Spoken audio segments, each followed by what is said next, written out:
personas que nos acompañan a nivel virtual. Este espacio es supremamente interesante.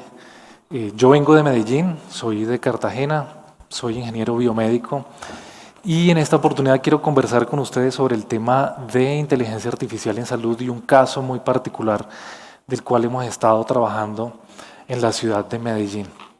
Entonces la agenda que tengo preparada es básicamente, quiero mostrarles los desafíos y aquellas oportunidades que hay alrededor de este tema tan interesante. Un caso de predicción de sepsis, del cual hemos estado trabajando con un par de instituciones en Medellín. Quiero presentarles cuál fue esa estrategia que nosotros utilizamos y algo de esos resultados y qué sigue, ¿cierto? ¿Qué sigue con ese tema que es realmente muy interesante y qué tan listos o preparados estamos para implementar ese tipo de soluciones o este tipo de modelos aquí en Colombia? ¿Cuáles son esos desafíos? Y quisiera arrancar con este primero porque, pues, digamos, continuando con el hilo que decía mi antecesor, el tema de la pandemia realmente nos puso a pensar muchas cosas, pero realmente hay un montón de preocupaciones y desafíos de los cuales tenemos que tener muy claro. Los países en desarrollo versus nosotros como Colombia, país en vía de desarrollo también, digamos, nos vamos a ver enfrentados con un tema muy serio que es el envejecimiento de nuestra población, ¿cierto?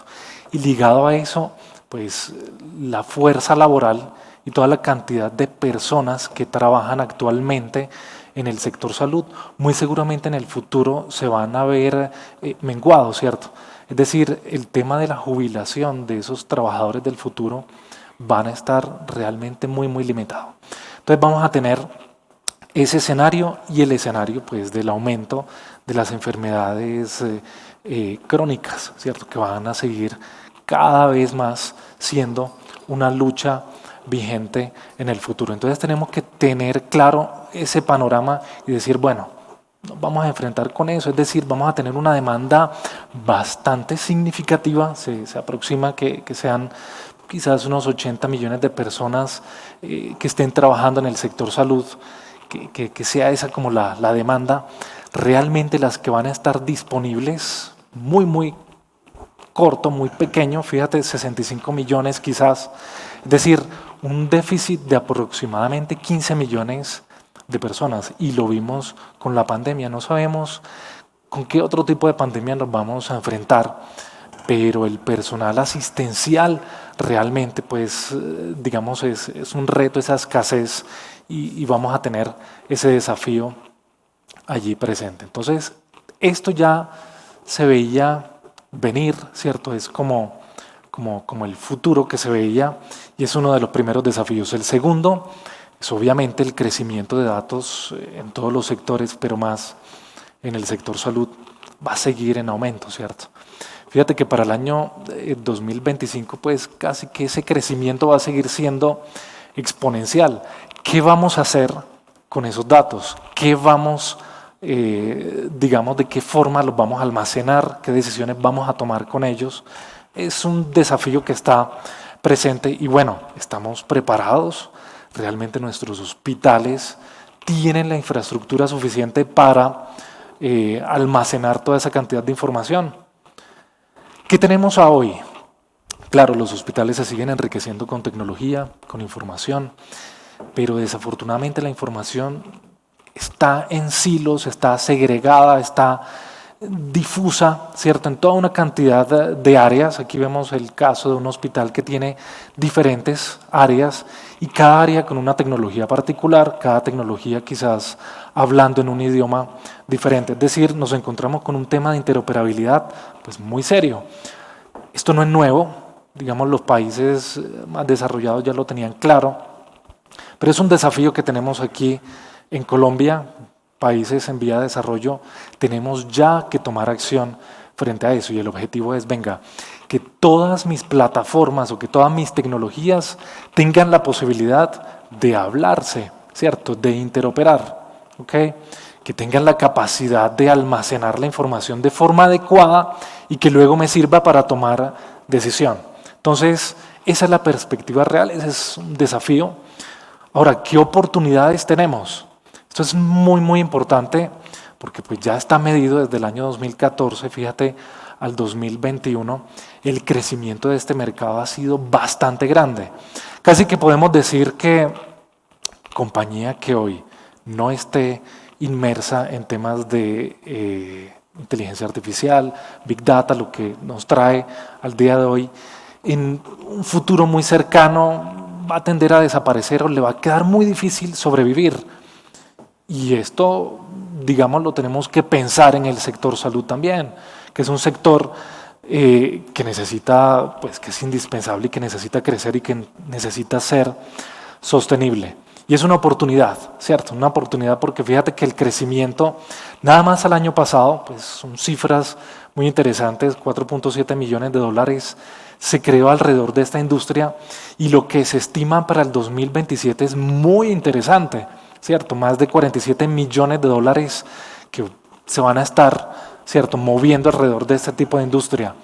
La pregunta es, ¿está usted listo, preparado, ¿cierto? ¿De qué forma usted va a entrar a jugar en este mercado? Y eso es, digamos, lo interesante y lo que podemos discutir en este escenario. Entonces es una oportunidad muy, muy importante y muy interesante donde empezamos, ¿cierto? Digamos, áreas que antes eran separadas, la ingeniería por acá, la informática por el otro lado y la medicina hablando su idioma. Es el momento, ¿cierto?, de encontrar un punto de convergencia realmente importante y en el cual podamos nosotros desarrollar proyectos y no esperemos a que sean los países ya desarrollados quienes los hagan y seamos nosotros los consumidores. Creo que ya suficientemente hemos conversado de eso y nos hemos dado cuenta que tenemos el potencial, ¿cierto? Tenemos las herramientas, tenemos personas que tienen la capacidad de, digamos, entregar su conocimiento y de trabajar con nuevos retos.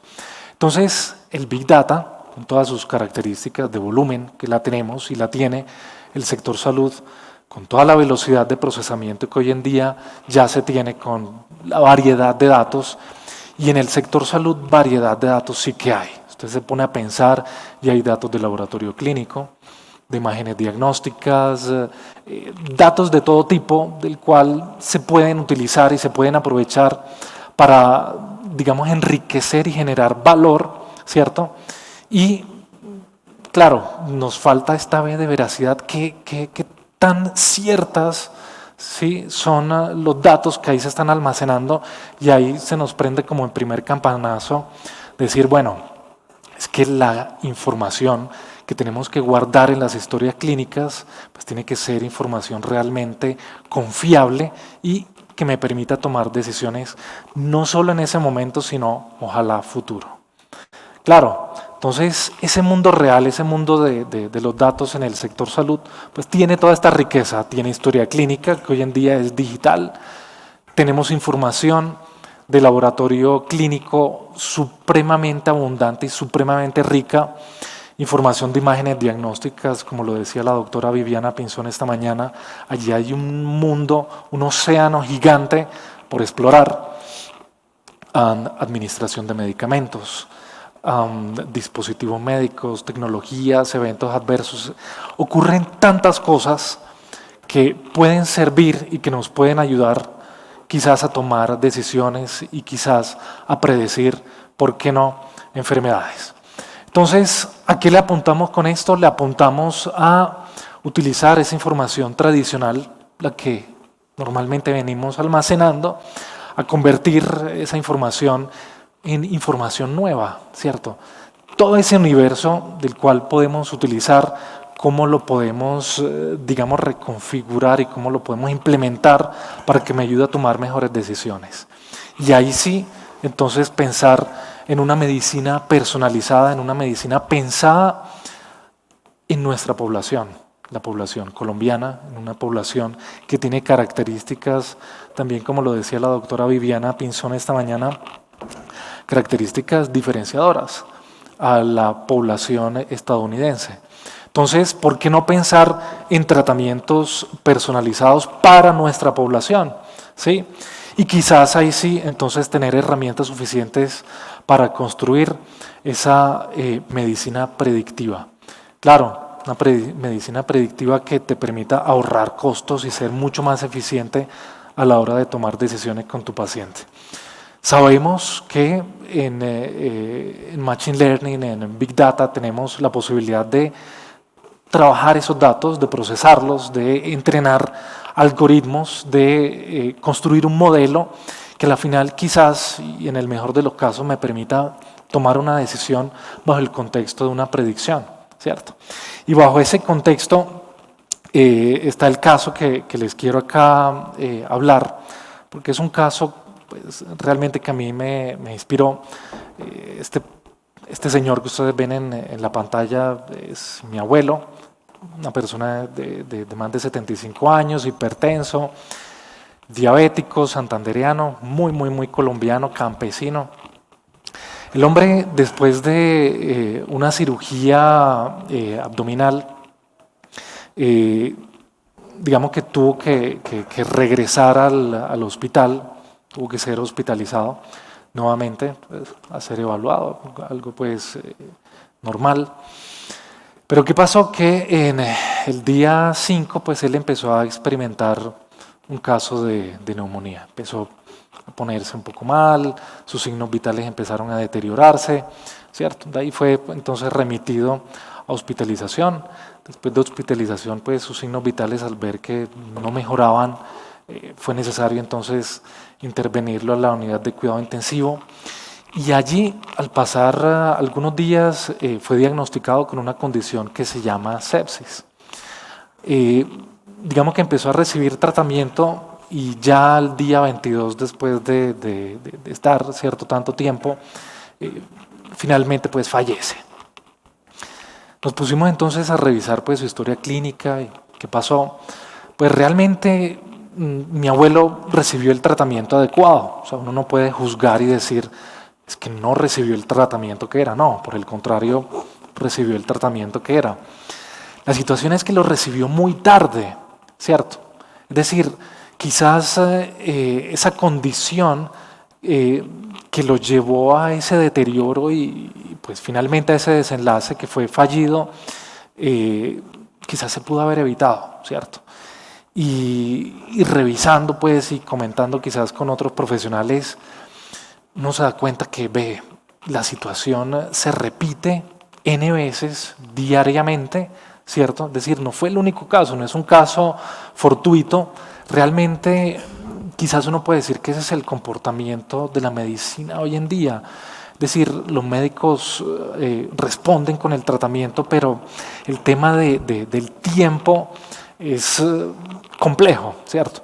Usted observa cómo trabaja un médico hoy en día y recibe información de todos lados, tiene que tomar decisiones rápidamente y quizás cuando las toma pues ya puede ser demasiado tarde, ¿cierto?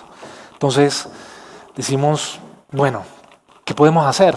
¿Cierto? ¿Qué podemos hacer? Porque investigando un poco sobre qué es sepsis, qué es esto, pues realmente es una condición muy compleja que afecta, fíjate, a más de 49 millones de personas en el mundo. ¿Sí? Es una situación realmente alarmante. De hecho, 11 millones de personas o quizá más mueren cada año a causa de esta condición. De hecho, muchas de las personas que mueren en cuidado intensivo no mueren por la condición inicial, sino que mueren es por la sepsis. ¿Sí? De hecho, las cifras son mucho más complejas en países como Colombia. ¿Sí? La mortalidad es casi cercana al 50% en Colombia. Usted dice, wow, realmente es un problema muy complejo. ¿Sí? Entonces dijimos, bueno, que le permita al médico, le dé herramientas para que logre tener de forma temprana esta alerta. ¿Sí? Realmente, ¿qué está ocurriendo con la sepsis? A ver, va ligada a un tema de infecciones y uno empieza a investigar cuáles son esas infecciones. Se encuentra pues, una distribución bastante heterogénea. Fíjate, la gran mayoría de las infecciones relacionadas con neumonía en cuidado intensivo algunas infecciones relacionadas con catéter, infecciones abdominales y otro poco pues infecciones de tipo cerebral. La sepsis va ligada a una infección, un inicio de la infección. Lo que pasa es que el cuerpo responde, pues si usted está bien, ¿cierto? Y si la fortuna lo acompaña, pues su cuerpo responde bien a la infección, ¿cierto? Digamos que si tiene las defensas adecuadas y demás, ok.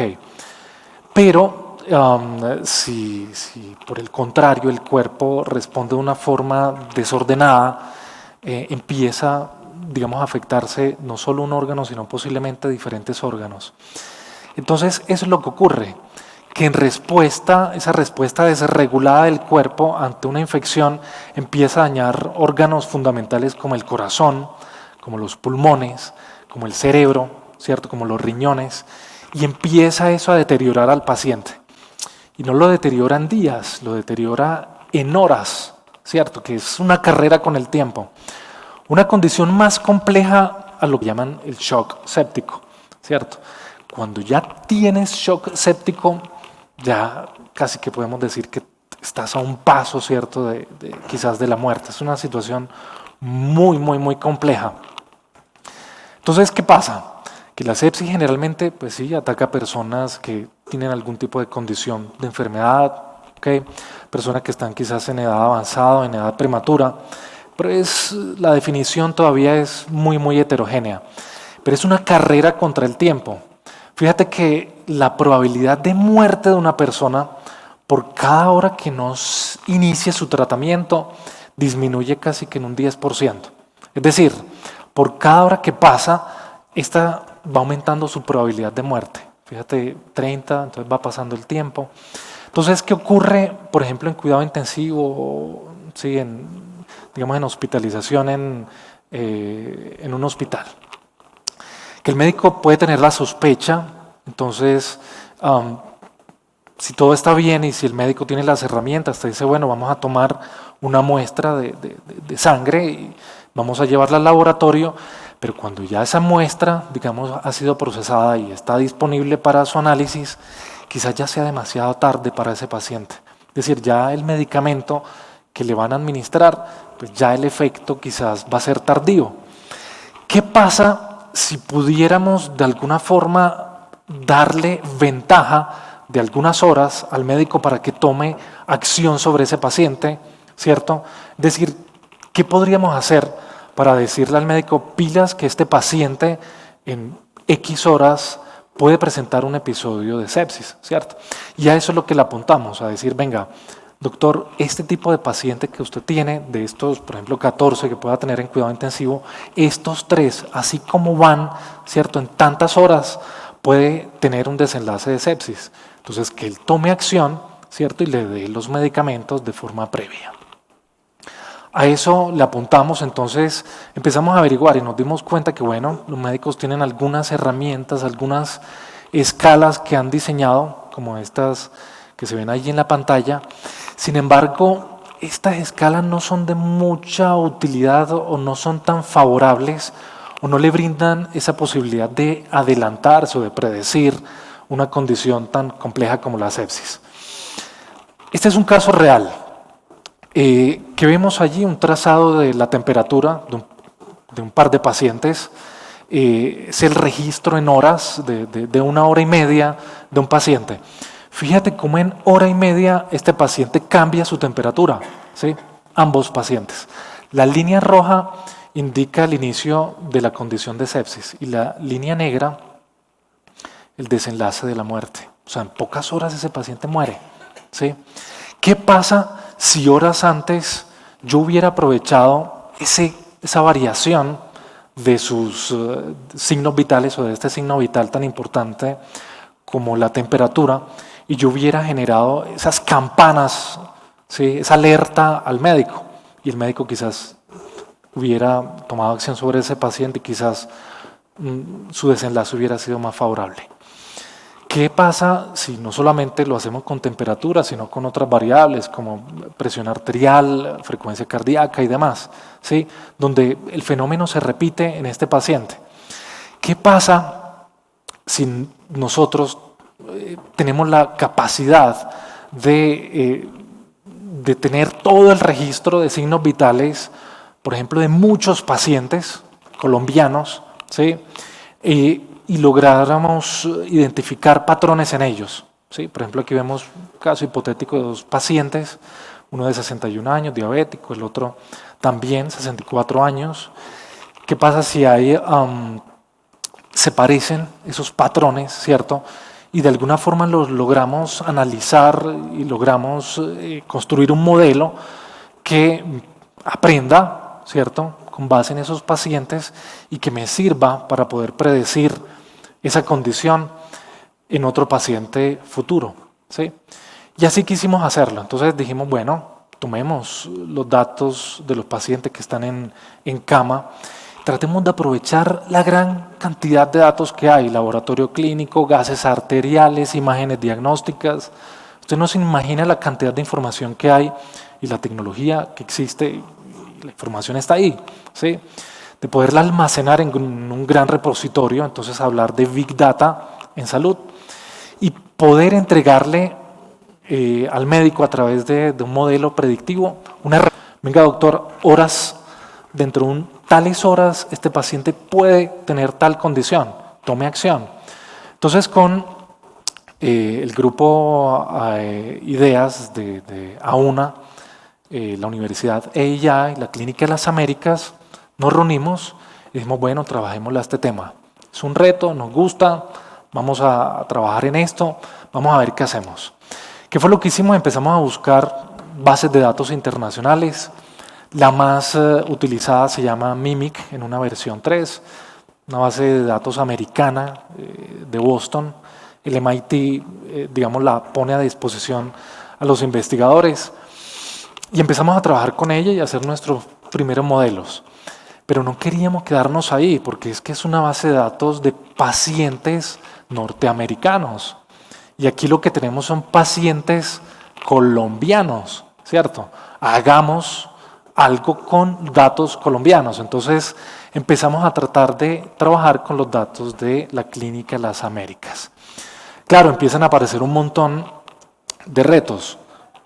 Wow, vas a ver que los datos sí están, pero tienen serios problemas. O sea, empieza a aparecer todo un tema de que los datos no son estructurados, de que los datos están en diferentes silos, es que el laboratorio clínico tiene un idioma, es que rayos X tiene otro, es que la historia clínica es así. Pero bueno, empezamos a luchar contra eso y empezamos a construir una base de datos muy, muy interesante. Claro, empezamos entonces a disponer de un servidor virtual que nos facilitó la clínica y empezamos entonces a recoger toda esa información de diferentes bases de datos, laboratorio clínico, la historia clínica con más de 19 formularios, unidad de cuidado intensivo, resultados de imágenes diagnósticas, incluso queríamos explorar, extraer datos de los signos vitales, de los monitores de signos vitales del paciente allí que estaba en cuidado intensivo. Todo eso lo recogimos en un gran servidor. Empezamos a recoger información desde el año 2016 hasta el año 2020. Creo que somos la primera pues, institución que se atrevió a hacer esto y dijimos, bueno, quisimos trabajar con pacientes de cuidado intensivo, pero nos encontramos con varios escenarios, pacientes que en cuidado intensivo nunca desarrollaban sepsis, otros que ya venían con la condición y lo que nos interesaba era centrarnos solo en aquellos inicialmente que la desarrollaran en cuidado intensivo para aprender y luego poder replicar eso a hospitalización, a urgencias y, ¿por qué no?, pues hasta ojalá llevarlo a la casa de los pacientes. Entonces, digamos, el tema de aprender qué era sepsis y no nos llevó a hacer, en principio, un algoritmo que se llama iSOFA, que es una calculadora de un score que normalmente calculan los médicos basado pues, en resultados de laboratorio clínico y de otras variables. Esto lo hicimos en compañía del Departamento de Sistemas de la Clínica y esto nos facilitó muchísimo reconocer a los pacientes con sepsis. Y luego empezamos a identificar cuáles pacientes eran candidatos para poder digamos, entrenar nuestro modelo. Finalmente, encontramos a más de puntualmente 1.106 casos de sepsis de esta corte del año 2016 a 2020. Y dijimos, bueno, trabajemos con esa corte. Empezamos entonces también a hacer todo un trabajo de extracción de datos de los monitores de signos vitales. ¿Por qué? Resulta que en cuidado intensivo, tradicionalmente aquí en Colombia, los datos se adquieren cada hora, ¿cierto? Es decir, cada hora, es decir, en 24 horas en un día, solamente tienes 24 datos de frecuencia cardíaca o de temperatura de un paciente. Cuando un monitor de signos vitales te puede dar el dato hasta cada 5 segundos. O sea, estás desaprovechando una tecnología muy costosa que te brinda esa posibilidad y tú solamente tomando el dato una hora. Además, la toma en manual. Usted se puede creer que hoy en día, ¿cierto?, existan instituciones de salud, digamos, de alto reconocimiento y aún tomando información de forma manual. Lo que hicimos fue toda una estrategia de extraer los datos de los signos vitales, de hacer una conexión con el protocolo HL7 y lo llevamos a un servidor. Y dijimos, vamos a tomar estos datos cada 5 segundos, ¿sí? Porque nos interesa ver cómo se comporta la variable del paciente. Entre más conozcamos esa variable, mejor. Y ojalá pues tener entonces ese acceso a ese almacenamiento de forma remota. La metodología que hicimos entonces fue tratar variables de tipo estático, entonces empezamos a trabajar variables fisiológicas y de laboratorio clínico estáticas y otras variables en series de tiempo.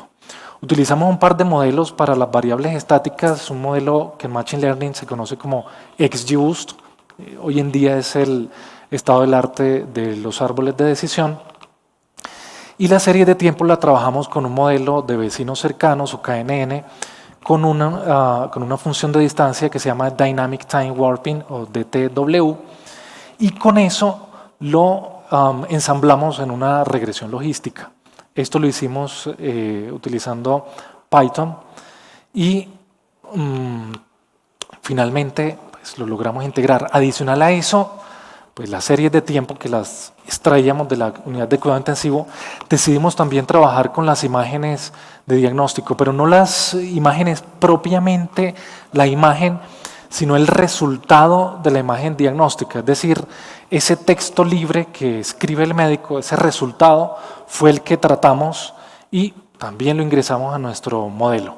Finalmente nuestro modelo entonces se alimenta de diferentes datos, aprovecha datos del laboratorio clínico, del procesamiento del lenguaje natural, información que viene de la historia clínica y esa serie de tiempo que estamos construyendo de los monitores de signos vitales. Y adicional a eso dijimos, bueno, ¿qué pasa si el médico no dispone de los datos del laboratorio clínico, sino solamente de los signos vitales? ¿Ok?